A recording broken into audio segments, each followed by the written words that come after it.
সংসার ছেড়ে আসা প্রতিটি নারীকে যদি জিজ্ঞেস করা হয় স্বামীর বাড়িতে কিসের অভাব ছিল, তবে উত্তর আসবে অভাব ছিল একটু ভালো ব্যবহারের, অভাব ছিল একটু সম্মান আর সুন্দর ভাষার।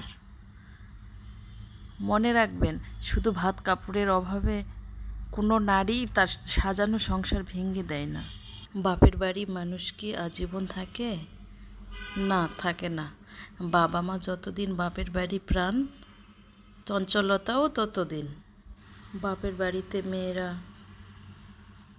মেহমান হয়ে যায় বয়স বাড়ার সাথে সাথে। তাই আপনার প্রিয় মানুষটিকে তার শেকড়ের টানে ফিরে যেতে বাধ্য করবেন না।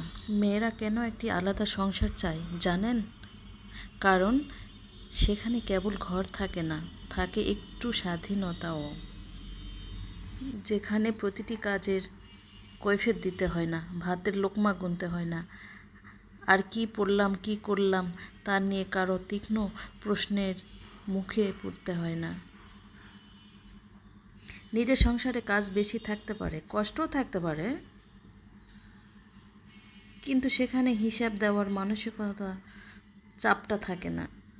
প্রতিটি মানুষই দিন শেষে একটু নিজের মতো করে শ্বাস নিতে চায়, আর এই চাওয়াটাই কোনো বিদ্রোহে পরিণত হয়। বরং জীবনে প্রতিটি পর্যায়ে আমরা এমন কিছু মুহূর্তের মুখোমুখি হই যেখানে সঠিক সিদ্ধান্ত নেওয়া খুব জরুরি হয়ে পড়ে। কিন্তু সব সময় আমরা নিজের অভিজ্ঞতা দিয়ে সব কিছু বুঝতে পারি না। তখন প্রয়োজন হয় কিছু চিরন্তন সত্য, কিছু জ্ঞানভিত্তিক উপদেশ, যা আমাদের ভুল থেকে শেখায়, জানেন, সঠিক পথ দেখায় এবং মনকে নতুনভাবে ভাবতে শেখায়।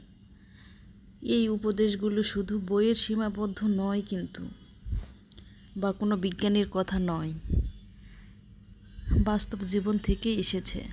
তাই এগুলো হৃদয়ে ধারণ করলে জীবনের অনেক সমস্যা সহজ সমাধান মিলে।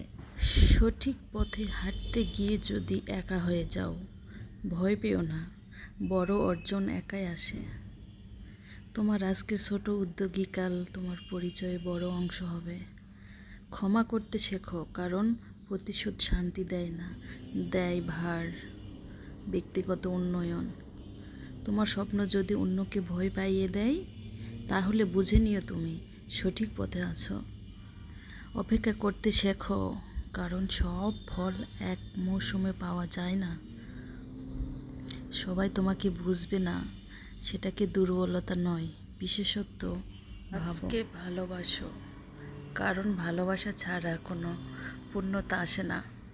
রাত যতই গভীর হোক, নতুন দিনের আলো আসবেই, বিশ্বাস রাখো নিজের ভিতরে।